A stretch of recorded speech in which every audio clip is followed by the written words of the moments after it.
Support my content by becoming a patron on patreon.com/JaianMusic. Hi guys, and welcome back to a brand new episode of Anime Podcasters. Today, I am back with my main host, my death battle homie, my death battle hombre, my best death battle friend in the whole wide world, Hotshot. How's it going, man? Hey, it's going good. It's going fine. Yeah? Going just great. Right on, dude. I'm very excited to be here today. In all seriousness, today we have a topic that we've done once before a long time ago, but we're rehashing because it's been 2 or 3 years at least since this podcast that we did. We are going to be coming up with 5 death battles each, anime-based death battles that we're going to pitch to Screw Attack. I really want to take this podcast as an opportunity. Like, let's tweet this to the death battle researchers. Let's, chat all them people at Screw Attack. Let's get that out there. Let's get on their subreddit or something, and let's just give them like 10 maybes that they want to use. We took the time to come up with 5 death battles each, and we're gonna go over this. Hotshot, how you feeling about your picks and everything? How's it going? I'm feeling all right, but honestly, like one that I've been wanting to see forever. They actually announced that they're doing the canon battle of it, like officially announced. So I can't fall back on that one anymore. So I actually had to come up with new battles because I was holding on to hope for that one. But now apparently it's being worked on. Oh, great. They're making your wish come true. Oh, poor you, man. That sucks. I'm sorry to hear that. Well, it sucks when we're doing a topic about it and I can't talk about my dream death battle when it's happening. But it's okay, Hotshot, because I'm here for you. Actually, Yay. I went ahead and I went... that hurt me more than you know. I went through our old podcast we did on this episode 28, I think, or 29. And here are some of the death battles we came up with, Hotshot. We had Zoro versus Satsuki, Levi versus Zuko, Yang Xiaolong versus the Raikage A. We had Yusuke versus Vash. We had L versus Monokuma. We had Meliodas versus Naruto, Sakura versus Armin, which you picked that, and that still, to this day, that makes no sense to me. Midoriya versus Kirito, Ruby versus Maka and Soul, and Ken Kaneki versus Lelouch. That was what we came out with last time. And I want to say the Maka versus Ruby one, that's the one that's coming out. Is it? Yeah, that's the one. Well, I saw it tweeted a while back at least that it was canonly announced, but like it's not being worked on yet. I'm not sure. Well, you called it at least, Hotshot. Maybe they listened to a podcast and they were like, oh man, we're going to make it happen. Yeah, 3 years later. Yeah, exactly. All right, so before we get into this, Hotshot, let me know, let the audience know, what went into your picks, your 5 battles? Like, what were the factors at play? I tried to do like similar character types or similar like fighting styles, like similar ways of going into combat to go head to head with each other. I wasn't going to have like a long range fighter go against like someone close range, or like someone who could use a supernatural ability, like say take someone from Naruto and put him in something that's just like fist to fist, like Power Rangers, for example. Like I know it's not an anime, right, but just go with it. Basically, if their power set reminds me or is similar to me in any way, that's what I tried to going for. Okay, I see. For myself, I really wanted to do death battles that I think are just really good picks, like really good choices, something that's gonna work for sure, something that the audience would get behind. I feel like I went more for a voice of the people kind of thing. So, would you like to go first, or can I go first? Whatever. I'll go first because I think my first one is gonna surprise you a little bit. We're setting the tone here, Hotshot. So set the tone. We're setting a tone, yes. So I'm gonna do this in a teasing way, and then I'm gonna reveal what the death battle is because why not? Tease the tone before you set it, Hotshot. So both these characters seem to be unkillable. Both these characters have unworldly power behind their arsenal. Like they can use unworldly power. And both these characters are just not bad people at all. These two characters, my first death battle is One Punch Man Saitama versus Korosensei. Oh my gosh. Here's the thing.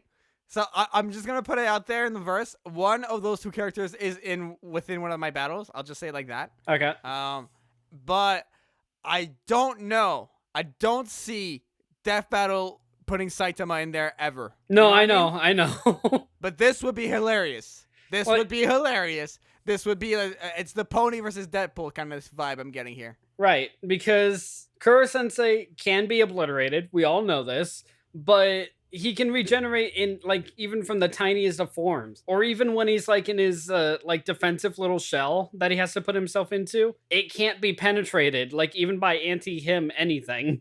So like. Yeah. So, like, he can regenerate. He has, like, the ultimate defense. He can go Mach 20. And then Saitama can literally just, like, destroy anything in a single punch. My question is, can he destroy Kuro-sensei so badly that even he can't regenerate? I think no. But then, can Kuro-sensei actually catch Saitama and do any actual physical damage to him? And that, I'm not sure either. Like, this one throws a bunch of questions up in the air. Like, can this actually happen? Or can he actually land a hit or anything like that? Especially with Kurosensei going Mach 20 and Saitama going God knows how fast. Yeah, the thing is, I'm remembering Saitama's moon feat. Remember when he it took him like what 12 seconds to do from the moon to Earth or something like that. So I don't know what that in terms of speed equates to, but I'm sure he's moving faster than Mach 20. Yeah, for sure, like 100%. Like there's no way Yeah. he's not. Well, because yeah. Well, yeah, because Kuro-sensei, like, he'll go to, like, the States or anything and be back, like, in time for class. But then again, he's also taking his time and everything, too. So, my question is Mach 20, like, the fastest he can go? Or is that just, like, his standard? I don't know. Like, obviously, we're approaching this. I should say this at the top of the show. But we're approaching this from it would be cool to see. We're not going to, like, find a conclusive winner for sure. We're just giving our thoughts here in general. But I strongly feel that Saitama would be faster. Saitama would punch harder. And Saitama, I mean, maybe Korosensei has more in his arsenal, like more different stuff he can use and everything. But at the same time, like Saitama just gets a hold of you and it's over, right? Like that's I take One Punch Man. You would as think, like for normal humans and for metahumans that he meets in his universe, and hell, even aliens that he meets in his universe, yeah, that's exactly how it goes. But no one in One Punch Man that I can think of at least has ever come close to the same kind of character that Kuro-sensei is, or the same kind of being that he is. Right. It's hard because I'm trying to think here that the Sea King was pretty tough. Now keep in mind, Boros could give, like Boros. What do you think? Boros? Yeah, the final guy in season 1, the alien with the on. Oh yeah. Okay, I know what you mean now. I'm like, who the hell? It's a Boros. I'm not hungry right now. No, that's a character, Hotshot. No, that's a burrito. I mean, he gave Saitama at least a slight push to where Saitama had to get like the slightest of bit serious. Yeah, but like, no one has done that to Kuro-sensei yet, unless they piss off his students, in which case they just pissed him the fuck off. And the thing is, too, there's this other villain in season 2. I don't want to go too much into spoilers, but called Garu. This guy like doesn't like. How can I say that? He takes on some S-class fighters here, and he's not that bad of a fighter. Really, not that bad. He has strong endurance, and I could see him maybe fighting against Korosensei. So I just feel like we're ranking the Assassination Classroom universe versus the One Punch Man universe. Saitama wins, in my opinion. Like, this is a Saitama win. Okay. This is how I see it. I do think it is a Saitama win, especially, like, if he gets Kuro-sensei in the water or anything in that regard at all. Yeah. But at the same time, it would still be awesome to see. It would be. I don't discredit that whatsoever, for sure. It would be. Because I just, like, two practically unkillable beings just going head-to-head with each other until one of them falls. Like, those kind of battles I actually really like. Yeah, right on. But when push comes to shove, I am going to have to give you... agree with you, and I am gonna have to say I'd probably have to give it to Saitama too. Yeah. Okay. So, I should probably go to my first fight, unless you have anything else you want to say, Hotshot. Nope, I'm good. Okay. So my first fight, like, definitely springs off the one of the more recent anime death battles that the death battle did. They did the All Might versus Might Guy. Can you guess what my fight would be based off of those two characters? I mean, no. Rock Lee versus because Midoriya. I have no. You had the Okay, yeah, I senseis should have fight. seen that coming. Yeah, you have the senseis. Let's get the students going. You see, there's precedent here. First of all, Midoriya versus Rock Lee would be amazing. And like just from like for just the thing is we already saw their abilities like being discussed a little bit via All Might and Might Guy. Like the use of the strong fist, Rock Lee in his type jutsu, like dynamic entry, leaf hurricane, leaf drop, leaf whirlwind, the gates obviously being another buff that Lee uses. Although Lee, from what I can tell, could only open up to the 6th gate. I haven't seen him push past the 6th gate, so that's something that we can notch down for sure. And then he also like his drunk fist. Like I would love to see you drunk fist. And I remember like also like when we think about like Rock Lee's speed, we remember like he takes off his weights when he was fighting Garu as a Genin, and like he's moving faster than like the eye can catch, right? Right. So. And that's just another way that I remember him like being able to like being really powerful. And if I'm not mistaken, he had this one fight in Shippuden where he destroyed like a huge chunk of rock, almost like a meteor size, I think. When in the 6th gate, he does a bunch of like awesome battle stuff. So that's like for Rock Lee, that's like just idea. And then when we're talking about Midoriya, obviously, we got hit, like One for All is his thing, because originally, obviously, he was quirkless. And when he uses like 20%, he can like jump in bursts, or he can like do the air bullets. And he wasn't like mastering it completely. Remember, like he's fighting Todoroki, and he's like flicking his hands, and he's breaking one finger at a time. Remember in the tournament?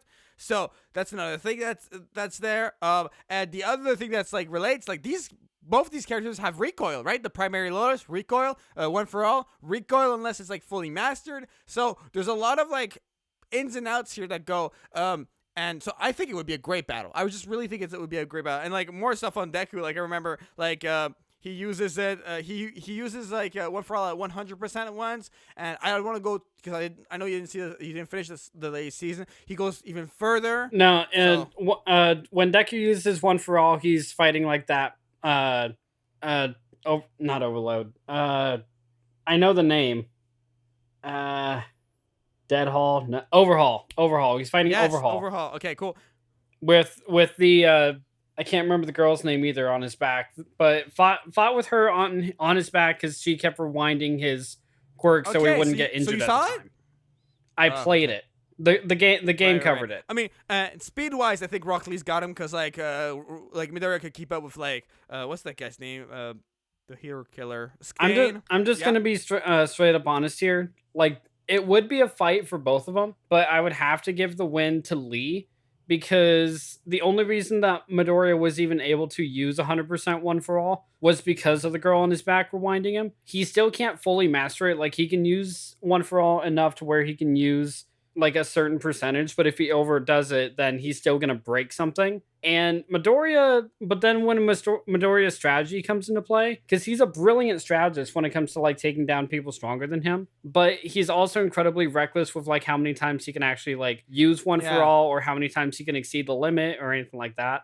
It would be a hell of a fight, but with Lee's willpower alone to just like overcome like, oh, now he's doing this. Okay, I'll just have to be way better than that. And that's exactly what Lee will do. Like, he doesn't take it, how do I say this? Like, Lee sees strategies and has used strategies used against him and has come up with strategies himself. But even though most of his strategies result in just beating the enemy down, I feel like he can just, like, overcome any strategy that Midoriya can come through. Or if he can't overcome them, then he can just, like, power through them, like with his speed and everything, especially with the 800 gates. Because older Lee actually doesn't have the restriction of primary Lotus. That was when he was a Genin, but when he's a Chunin, when he's a Jonin, he can overcome it. He can use it like no problem. Yeah, I just think like the one thing that Lee might not have on Deku is, and I might be completely wrong when I say this.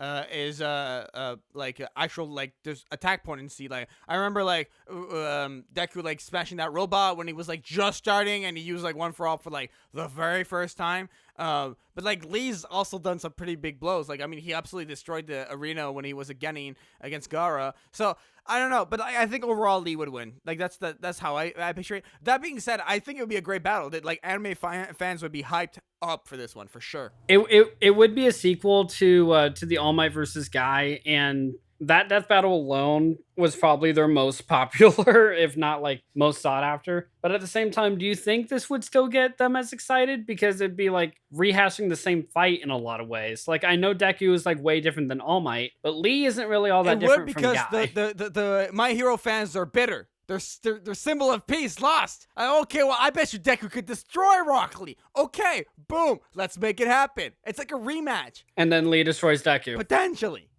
So yeah. That's how I see this one playing out. Just because like Deku has a tendency to think too much and like try to get into an area where he thinks too much, and Lee doesn't. Like he'll think like when he's on the battlefield, and he will think of a strategy, but he's more so focused on just taking down who's in front of him. Like he'll think of how to do it, but he'll just charge right in before he can more often than not. Especially if his blood starts boiling, if I can borrow a phrase. But like another point on Midoriya's checklist is like he's had more mentors, so he's had more people like to teach him stuff. So that could help him potentially. Just overall, it would be a cool fight. It would be a cool fight, yeah. Just my opinion, I just have to give it to All right, Lee. your turn. All right, so I actually have a Hero Academia character in one of mine too, but it's not who you're thinking of. It's Bakugo. So both these, It's not Bakugo. I actually thought of one for Bakugo. Okay, but what is it, Hotshot? This one is Momo versus Edward Elric. Okay. That's abstract. How is it abstract? Only you would come up with that. Okay, well, let me run you through it then real quick.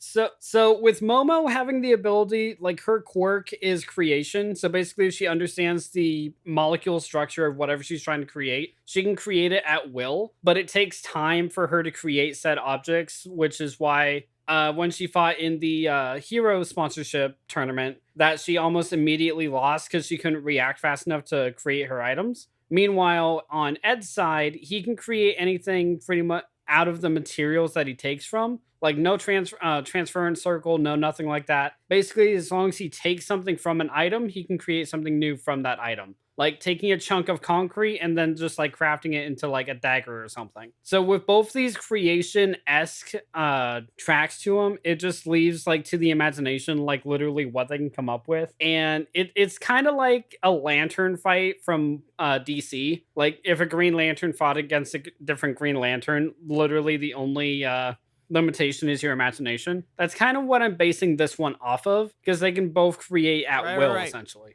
It would be, yeah, go ahead, sorry. Like be it that Momo can create anything as long as she understands it. So like she could create flashbangs, she could create a sword, or one of my favorites that she creates a electrical insulated cloak, so like electricity couldn't get through. But Ed, like mainly using his arm in a lot of it, like making his blade or making a staff, a shield, or like basically using like the floor around him to project himself up and onto a pillar and stuff like that. I just think it'd be a lot of fun going back and forth. It would be a good one. I think that it would just be one of those, they both have the same abilities, they both have a similar repertoire.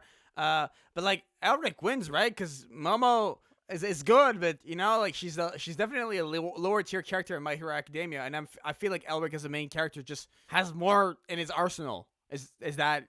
He has more in his arsenal. He's done more. He's definitely experienced more combat. Like Momo has fought, but like mainly it's been her brain power and everything that's gotten her through, which has almost every fight that she's been in, but never to the point of like taking a major opponent down. Meanwhile, in Full Metal Alchemist, pick literally almost any bad guy that you can think of, Ed has taken down at one point or another. And I am going to have to back you up. I do think I'm going to have to give this win to Ed, but it would just be amazing to fight just because of like how creative both these characters can get. I see where you're coming from with that. I honestly, like Momo, I've seen her action. I obviously Elric, I've seen less of Elric, but in general, Elric would win in my opinion, just because Momo's still like in the early beginnings of her life as a battle person.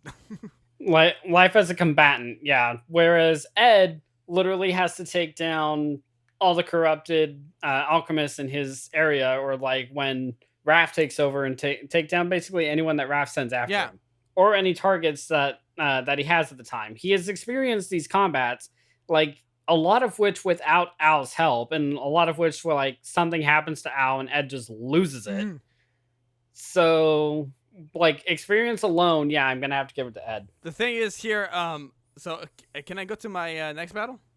Okay. Yeah, go The for it. thing is here, I have a battle lined up. It's a great battle, but there's one of the characters. There's so many versions of this character that I don't know which one to pick. So I'm just gonna go with like the one that you know, and just in general, like just like the asterisks on this fight. Like I would love to see any iterations of that character versus who I'm picking. So I'm picking from Samurai Champloo, Mugen. Do you see where I'm talking about here? I was trying to think of another samurai character, so Yeah, not okay, him. Mugen. Okay, go on. And sword fighters is the theme here. I would pick Saya from Blood Sea. It would, yeah, honestly. Like Blood Sea, unfortunately, I've still only seen that first episode just because everything else has been catching my eye, of course. And Samurai Champloo, I've seen 2 episodes of. But I know the sword skill that both of these characters have. So from what I've seen, at least, it does seem to be It is like a close contest. Yeah, But no, tell I me if really I'm think it's a wrong. close contest. The thing here is that Mugen is really unorthodox, and like his fighting style, if you can remember, it's basically like breakdancing with a sword. That's what it is. It's like spinning Yeah. around, jumping, slashing, black, and like Saya's very like formally trained and refined, and you can see her like definitely like putting up a strong fight against the Elder Barons throughout Blood Sea. You saw the first fight of it, and they have similar speeds. I feel like their strength is pretty similar. Maybe Mugen has a bit more. Mugen probably has a bit more experience being older as a vagabond, a drifter. He's been hired as a mercenary. But like Saya's fought like incredible monsters that Mugen's never fought before, so it balances out. And then in terms of strength, I don't know. I really think like this would be an amazing fight. Just line up 2 sword fighters. They both get their swords. It would be like a great samurai fight. It would just be amazing. It'd be like Afrojack versus what was the other guy? The other samurai with the headband. You mean Samurai Jack versus Yes, Afro thank Samurai? you. It would, You combine both of them. You shipped them, is what you just did. There was a death battle between those two. You shipped Afro Samurai and Samurai Jack. You made Okay, whatever, Afro but I'm Jack. just saying that there's been a death battle of those two before, and it was really great. It would be like, Death Battle has done this before. So, yeah, it would be an awesome fight between these two, and I could just see them just going at it, and if I had to pick, I think Mugen wins.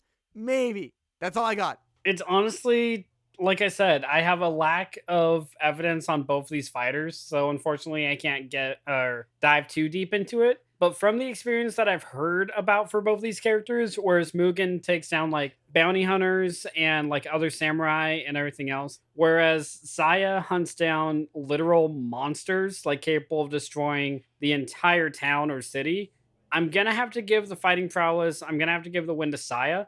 But again, I'm speaking with a very limited deck here, so take my word with a grain of salt. It's a close call for the two, is what I'm gonna say. Yeah, it'd be an amazing fight. Like it would be great. It would be great. The only way to know for sure is to see it. That's battle. Let's go. Get on Let's it. go. Let's Let's go. make one of these happen at least within a year. Okay, next pick, Hotshot. Go ahead. All right. So refresh my memory. In Samurai Jack versus Afro Samurai, did Afro win or lose? You're putting me on the spot. Do you remember? It's been a long time since I've seen it. I think that Samurai Jack wins. I think I'm gonna Google it. But Okay. go ahead. Okay. Well, the possible winner of that fight, Afro Samurai, is in my next death battle. So again, I don't know whether he won or lost, but point being, he was in a death battle before. But I have Afro Samurai versus Psycho from High School of the Dead. Oh, interesting. Okay.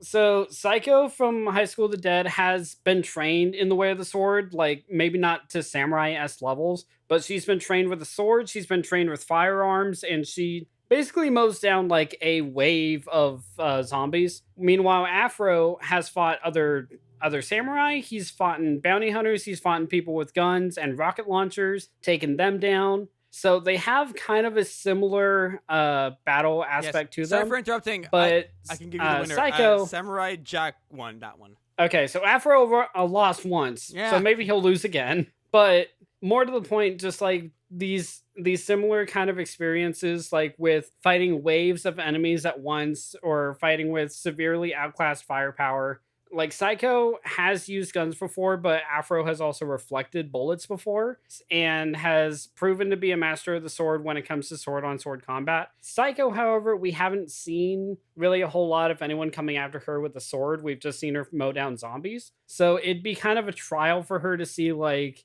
how she would handle another swordsman opponent. And I'm just too curious to see how that would play out. Oh man, I don't know these two. Like I remember watching High School of the Dead, but Psycho is like very in the back of my mind, and Afro Samurai, all I know is from the death battle. This is a really tough call, and it's one of those I can't make a decision. Like because like obviously High School of the Dead was very gun based, but then Afro Samurai. But Psycho Right, uses a sword like for a lot of it. Like her go to is a sword. I remember that. Okay.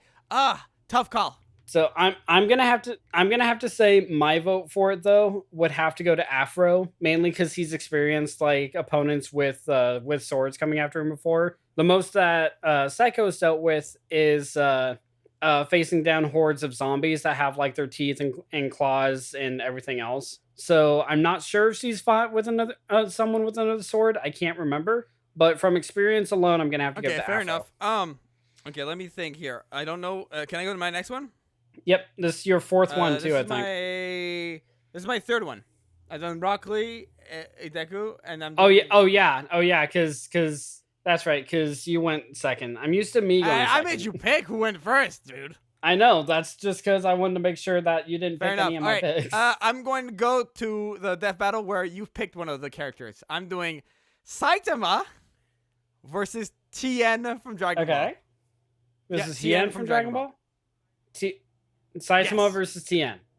Is it just because they're bald? Because Saitama wins. I don't know, man. I don't know. It's just because they're bald. I really feel like I feel like you're basing this off their lack of hair and nothing else. They have immense potential, the both of them. They fought a bazillion different creatures, both of them. They fought aliens, they fought humans, they fought and they're both like martial artists. There's more than just the lack of hair. There's a precedent here. They're both fist fighters. I honestly let's just thinking back and looking at Tien. Technique wise, he has way more than Saitama. All right. Well, Saitama has a punch. That's what. Exactly. That's I'm it. just saying that where he has the after midget, but Saitama's more limited in his arsenal of combat. Tien, I'm sorry, has more experience, and I just think that Tien can fly, Tien can blind Saitama. There's a lot here where Tien can maneuver around, and I honestly think just in general that versus Saitama is obviously we don't know how strong he is. It's hard to cap it. But I'm sorry, I have this gut feeling that the Dragon Ball universe is stronger in general than the One Punch Man universe. I think it's ridiculous to just pick Saitama and be like, yep, he can punch anyone and they'll die. No, there's been characters that he's punched in the anime that have survived, okay? And I remember in season 1, there was one character, he just punched him and he fell to the floor, but the character didn't die, And I just think that in general, it's not impossible to give Tien a fighting chance. I don't know. What do you think? I think you have valid points to where Saitama has left some of his, I'm just gonna call them victims, alive. But at the same time, let's give Saitama the benefit of the doubt. Let's say Tien throws off his ki blast, solar flare, martial arts for some reason can't touch him. Tien's ultimate move is the Kikoho, and with every use, that weakens him. That shuts him down almost to the point of death. If he uses it enough, it will kill him. So his ultimate move is a suicide move. Saitama has no such move like that. So if basically Saitama just walked through everything else, which I have a high thought that he can, he just has to wait for Tien to literally kill himself. No, okay, here's the thing. Think about it this way. Just think of let's compare the two universes, okay? Think of Saitama being able to jump from the moon to like planet Earth, and we think he's like super fast for that because he did it in like a couple of seconds, right? Can we agree that that is equated to jumping speed? He jumped, he made it back, right?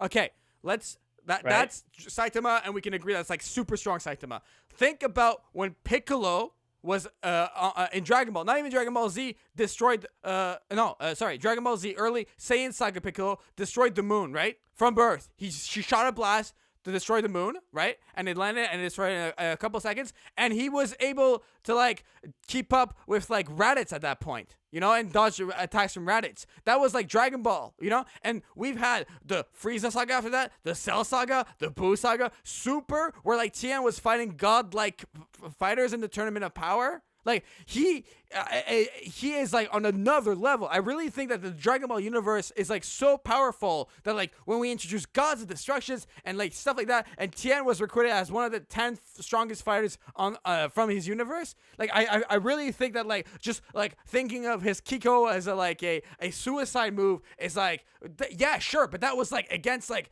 a second form Cell. Unlike when he was not as strong as what he was, compared to what Tien is at now, with like how crazy, like he was taking on punches from adult Gohan in Super and was able to like take him and like keep fighting. I just really think that in general, like Tien just has way more. Plus, Ki is so crazy in Dragon Ball. There's so many potential techniques that he could do with them. With his arsenal, he can overwhelm Saitama. I really see Tien being able to take this.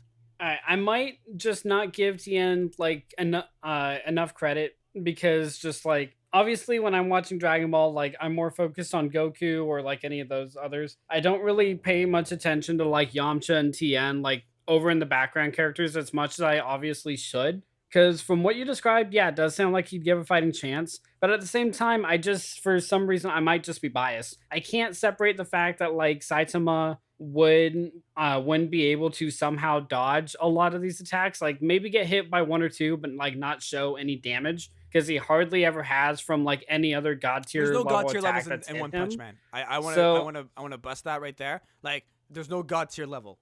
You know what I mean though? Like ultimate powerful attacks that have hit this guy, but he just kind of just stood there like, can I go home now? Wait. And the argument I'm just presenting though is that those super powerful attacks that were like that he got hit with were like at the level of his universe, and I'm trying to tell you though that Dragon Ball Super is on a whole other plane of existence. I think like with how powerful this is. Like we have characters who can destroy universes and stuff. Well, yeah, but you're not gonna throw like say you throw Tien into One Punch Man's universe, whereas like none of the Dragon Ball rules apply. It's just One Punch rules. Or if you throw Saitama into Dragon Ball universe, none of the One Punch Man rules apply. It's just Dragon Ball. That's not fair to either fighter. They fight in their own like what is canon to them, like what they know. Universe. They keep up with that's their what own makes it a universe. death battle. They fight with fighters from their universe, and then they meet up and fight in a death battle. Right? He has more experience. He has right. But they have their universe rules applied to them. But they have like their feats from like their universes. We look at, oh, he was strong enough to do this. He was fast enough to do that. But like, I'm just saying that like, look at like who Tien fights on a regular basis versus who Saitama fights on a regular basis. Notice how Tien grows, learns, gets stronger. He's martial artist trained. Saitama's a brawler, okay? Like he's more refined. And like another thing that Tien can use, which is like I'm sure could help, is the multi-form technique. All right, let's not forget that he has like a bajillion more techniques that we're like not even considering. The Dodon Ray, like he just has more in his arsenal, and he has more experience, and he's fought stronger characters than Saitama. Saitama is like very strong, and he's able to take out, he's a Joe character where he's able to take out these characters, his enemies, in one punch. But like if you take any of the characters that he's one punched against Tien could probably one punch those characters as well, because of how powerful Tien has gotten at the point that he is in Dragon Ball Super. Plus, the manga continues after that. So there's even more stuff from Tien that we haven't seen. That I think that, like, Saitama just... I just think, like, the when you see this death battle, you see Saitama, you see, oh, he's a one punch. Oh, he's so powerful. But then you forget that Tien has done so much more.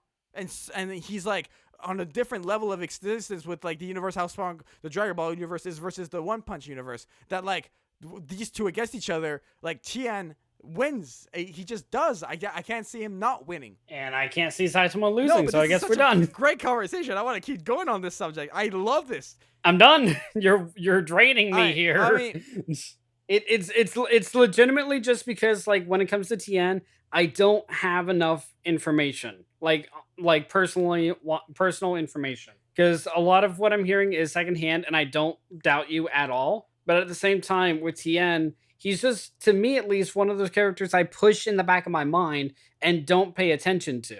So that's honestly all I'm basing this off of. I have no doubt that he's done everything that you've said, because you would have no reason to lie to me and say that Saitama would lose just out of the state of being bitter. No. But like, but okay.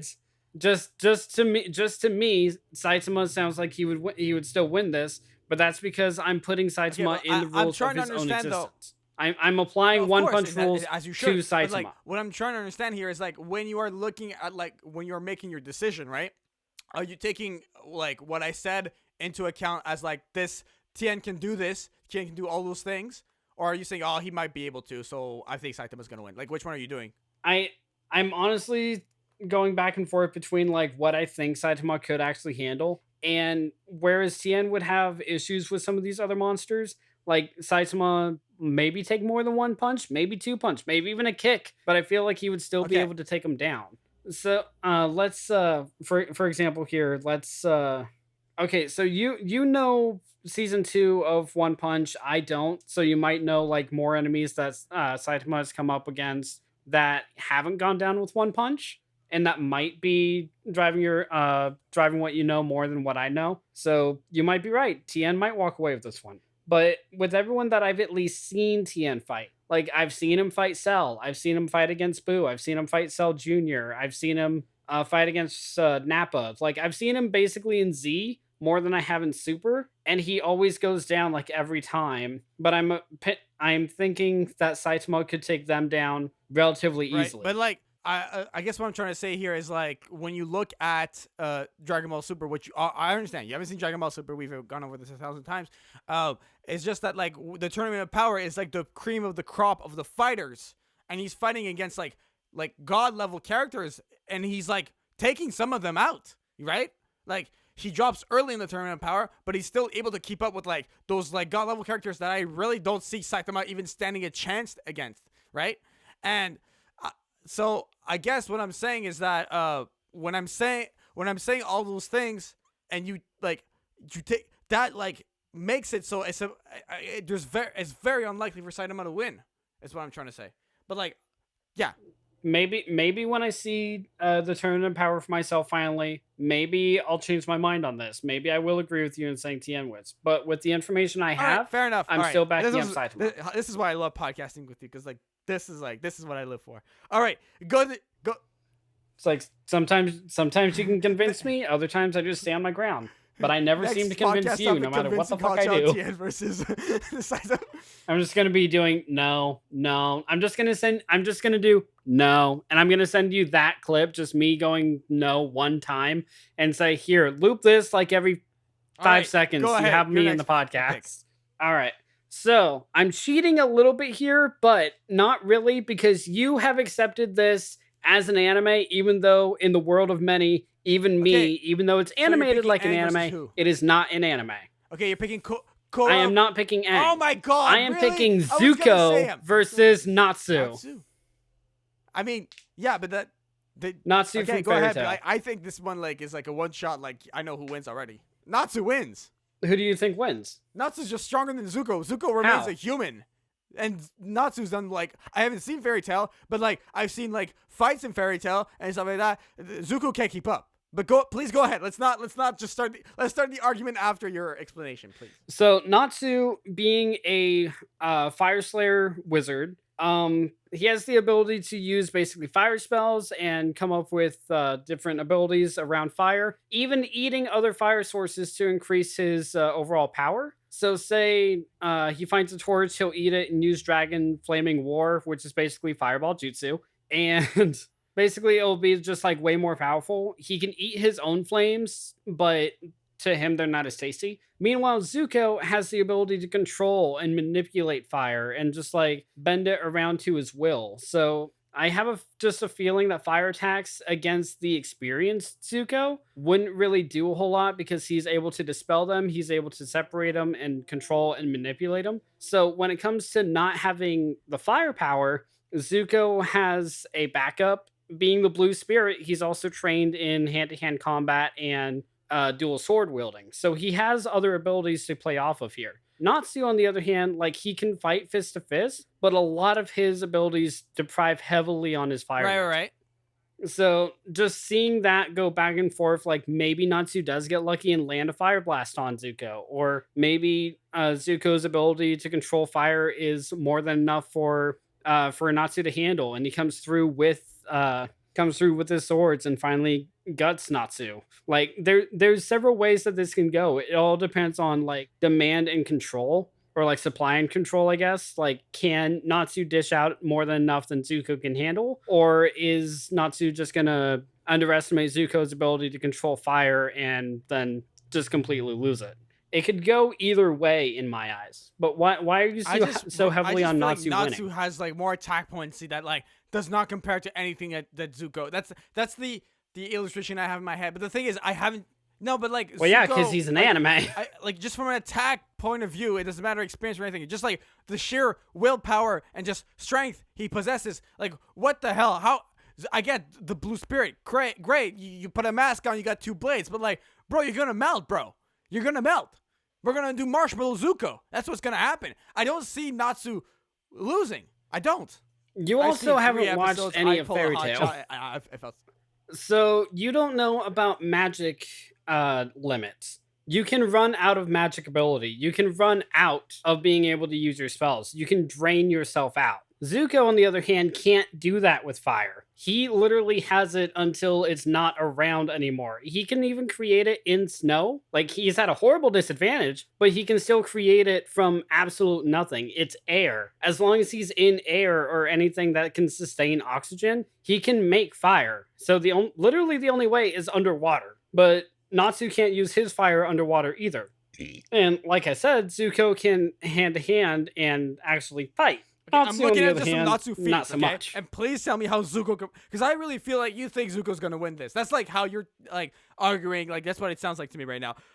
Apparently coming from the wiki here, from the Fairy Tail wiki, wiped out 973 soldiers at once, destroyed the Tower of Heaven, lifted a large stone slab, once shot a war god, moved faster than eyesight, melted a Colosseum with his heat. Like, please tell me how. I don't want to lowball Zuko, but like Zuko remains like a human firebender who's skilled, but like he doesn't match to not. This is one of those like, you know, when Death Battle did what was it, Flash versus Quicksilver, and everyone's like, oh, that's cool. Everyone knew Flash was gonna win. Like if you throw this one on there, everyone's gonna be like, oh yeah, Natsu's gonna win. That's what's gonna happen. That's what I can't see Natsu not winning. Like he has magic. Seeing the feats as differently as they are from Avatar and Fairy Tail, I do like. I know I'm making the argument for Zuko to win, but that's not what I actually believe. I do believe 100%. Natsu could overwhelm Zuko, but I want to at least like say that Zuko has a fighting chance. Like his abilities do create at least a chance for Natsu, but I do think that Natsu will eventually Zuko wins overpower. 1 out of 100 times because Natsu didn't know he was there, and he stabbed him in the face, and he died instantly. That's what happened. That's how Zuko wins. He stabbed him in the face. That's it. KO. Like I don't. Yeah. Well, I mean, Blue Spirit was an assassin, so that kind of plays to its strengths. I do. Like, I understand what you're saying, like, with how overpowered Natsu is, especially, you know, main character trope and everything else. I do understand everything you're saying. I just think that Zuko would at least be able to put up a fight, but I do overall agree with you in saying that Natsu would probably walk away with the win. All right.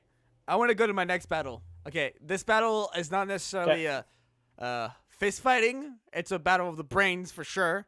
And mark my words, Hotshot. God. This death battle will happen.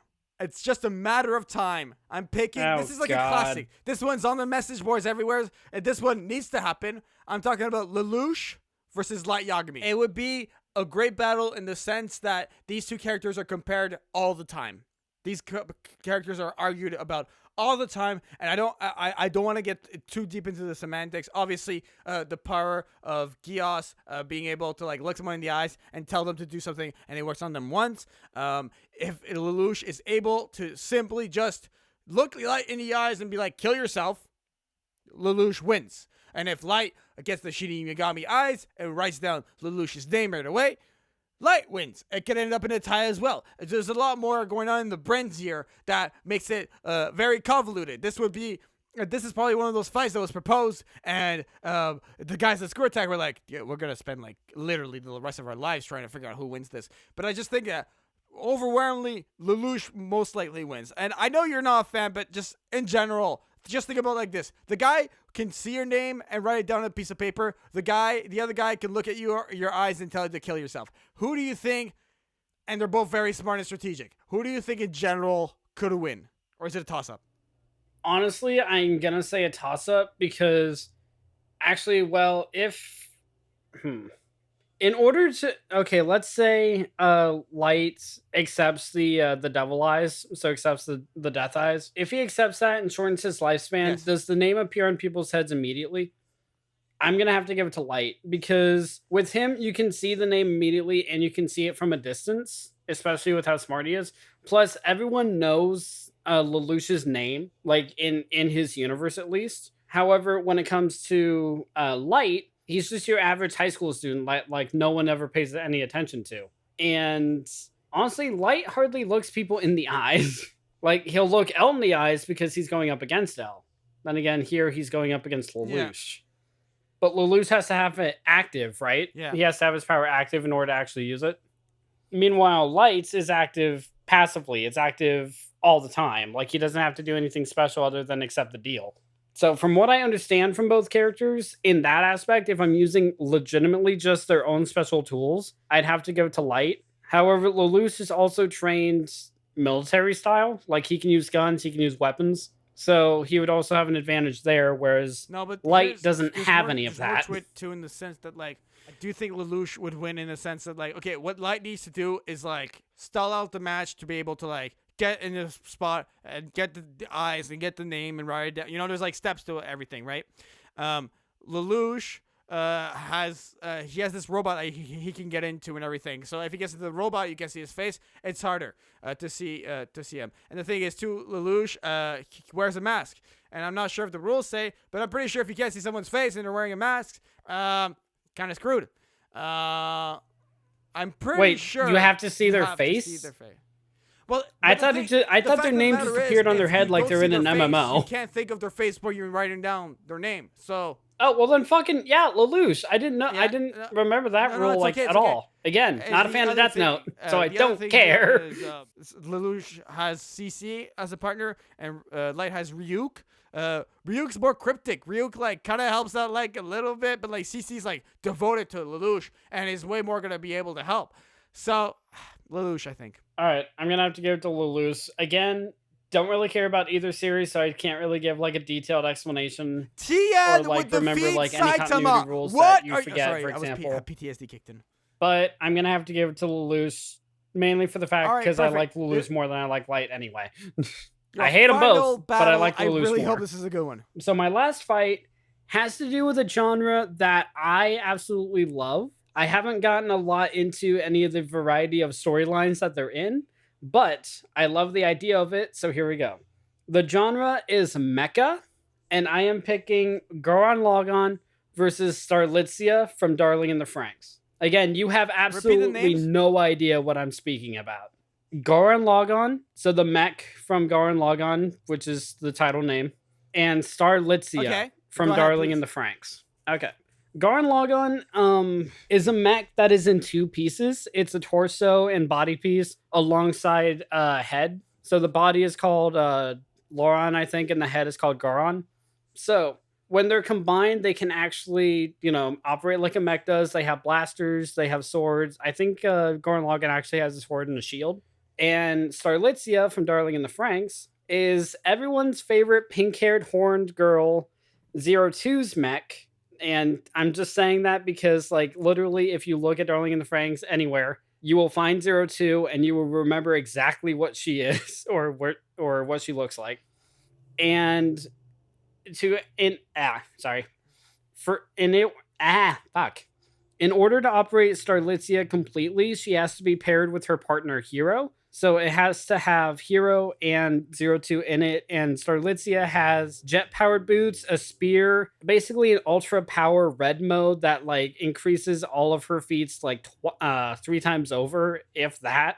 And it's basically just a giant robot fighting a giant robot. Like there's nothing really all that special about either of them, but it's just a giant Okay. robot fight. I don't know why, but the song "Robot Bar Fight" by Your Favorite Martian was playing in my head as you were describing that. That's kind of what this yeah. is. That's kind of what it is. I don't know who would win. This is really tough for me to decide, Hotshot. I like you described it. Goran Logan.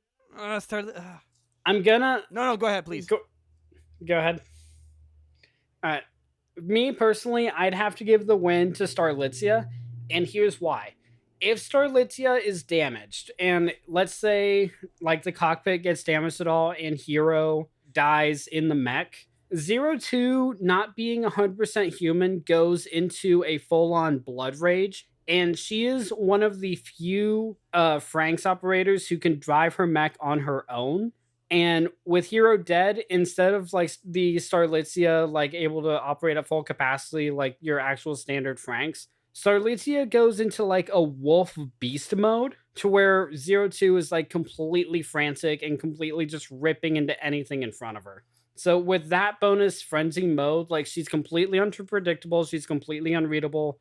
If she even like is able to pin Gurren Lagann down and just like tear into the head and then the body, Okay. Gurren Lagann's done. Like I'm gonna have to give this one to Starlitzia, if for anything, okay. for that failsafe.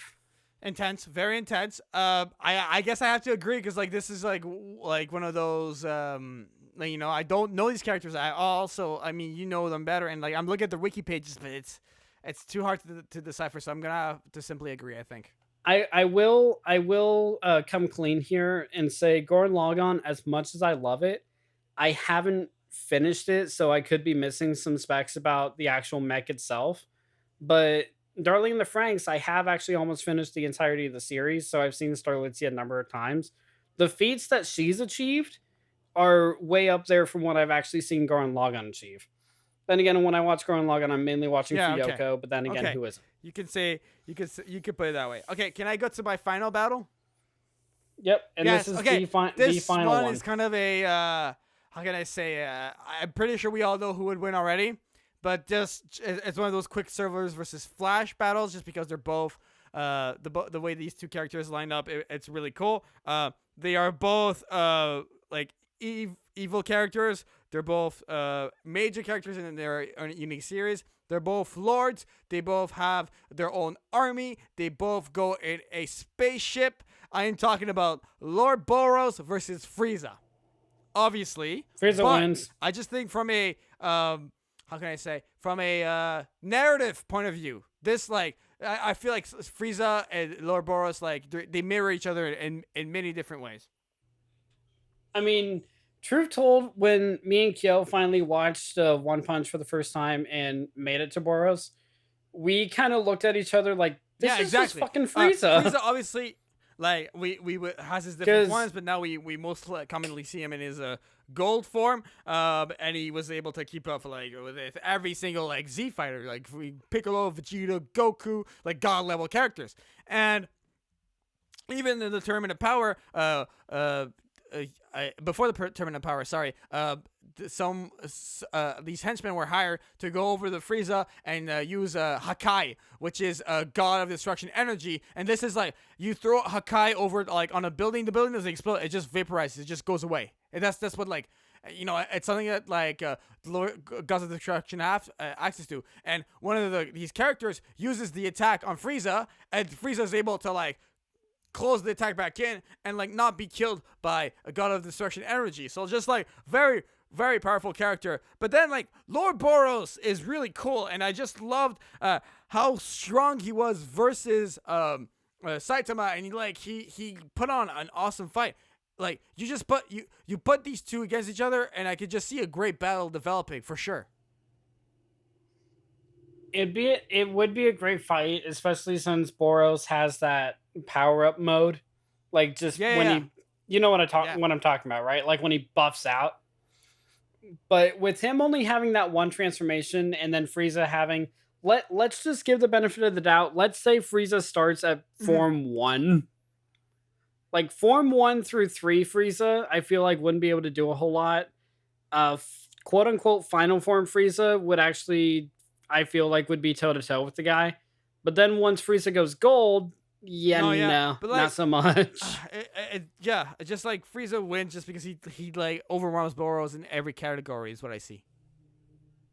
Yeah, like power, army size. Like this guy has the one spaceship that just like lands on one city in One Punch Man.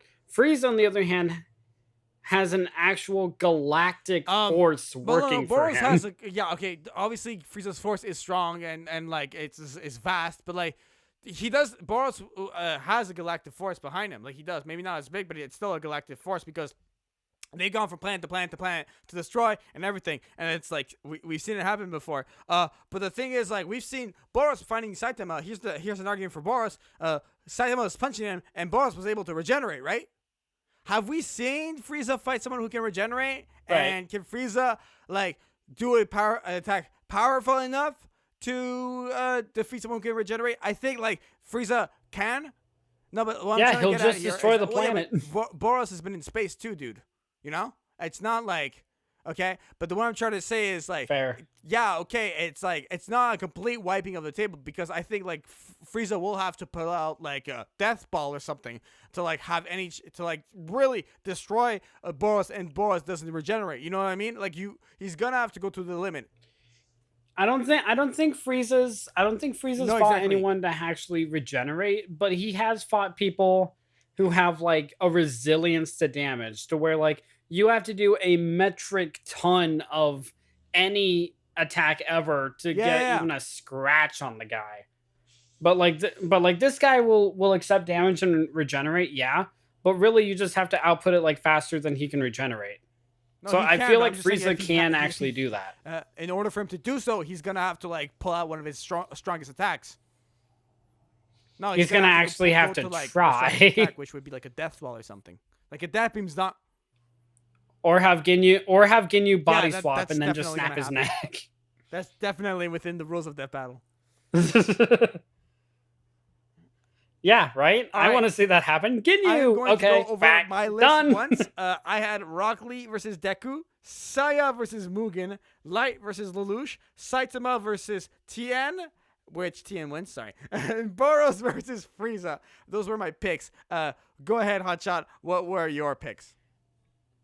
I had Saitama versus Korosensei, Edward Elric versus Momo, Natsu versus Zuko, Afro versus Psycho, and Gurren Lagann versus Starlitzia. Let us know in the comments, are these battles gonna happen? Are they worth it? What do you think? Who defeats who? Are we right? Are we wrong? Roast us, don't roast us, whatever you like. What? Go ahead. Or just whoops, sorry to interrupt. And just because I'm curious, guys, if we said any of these, like if you're interested in any of them, let us know which one was your favorite. I'm curious. Like, what one would you guys out of these ones want to actually see happen on Death Battle? If I had to pick out of mine, I think it's gonna have to be Light versus Lelouch. But like a close second is Rock Lee versus Deku. But but Saitama versus Tien just to prove you wrong. Okay. Oh, Saya and Mugen. Oh, I can't choose. I can't choose. Yeah. Death Battle. Next 5 Death Battles. We got them for you. You're gonna do my 5 Death Battles. Hey, Death Battle, just ignore anything he says, okay? If anything, if you were planning on doing any of these and we just so happen to talk about them, just postpone them. Just don't do them. All out, and they're like, okay, they already. No, we're not gonna do that one because they mentioned it. Oh, we're not gonna do this one. And they just start scrapping out like their whole projects. Yes. Okay. Okay, let's wrap this thing up. Otherwise, we're just gonna win this way longer than this deserves to go. Well, first of all, I'm just gonna go ahead. The artwork for Anime Podcasters is provided by GoProkyo. He's an amazing artist, animator, digital creator. Go check out his YouTube channel. Go hit him up at GoProkyo, Kyo with a Y, on Twitter. And if you need any sort of art for your projects, he's available for freelance services. Check out his website. Everything for him is gonna be in the description of this video. And for Anime Podcasters, we're on Facebook.com/. patreon.com/NAPodcasters. We are also, I had something to announce about the podcast. We're on a bunch of new platforms. I'm gonna go grab the list after Hotshot plugs. But go look us up in your favorite podcatcher, and we will be there. Hotshot, go ahead and plug. All right, guys, you guys can go ahead and find me right here on JaianMusic's channel on Anime Podcasters. You guys can also find me over on Twitter at Caution Ginger, and you guys can find me on my channel, Hotshot Ginger. I actually have started my own sister podcast with GoProkyo. It's called PontuCast. Basically, any anime or shows that Jane doesn't want to cover over here on anime, we cover over there. So we get into the nit and gritty of the dirty side of anime and the happy free-for-all, just happy lives of anime, like slice of life stuff. And basically all the stuff Jaden doesn't want to do, we do. He dumps onto us. So I actually have videos on my channel now. So go check us out and help us out. And yeah, that's about it on my end. Okay, Jaden, are you back yet? The 3 new platforms we are on Breaker, we are on iPodder, and we are on Digital Podcast. These are new platforms you can download the podcast on if you are listening on there. I was just I have all this spare time, so I started finding new platforms for the podcast. More listens. Also, I should have mentioned this at the top of the show, but the people I do the podcast with, they have this new rule for the free plan where we can only have a single podcast feed, so I had to unfortunately remove the Cowboy Bebop updates from Spotify and iTunes. So if you want to listen to them, it's going to be on SoundCloud and YouTube for now until the series comes out, and we're going to do the recaps for those.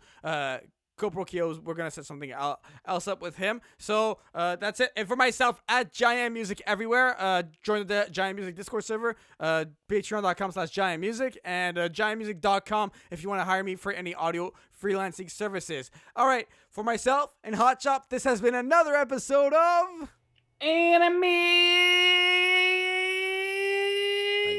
Podcasters. Thank you for watching this week's episode of Anime Podcasters. If you would like to support the podcast, you can find audio downloads on Apple Podcasts, SoundCloud, and Google Play. If you would like to support the voices in this podcast, follow their links in the description and the Twitter handles on screen. See you next time, leads.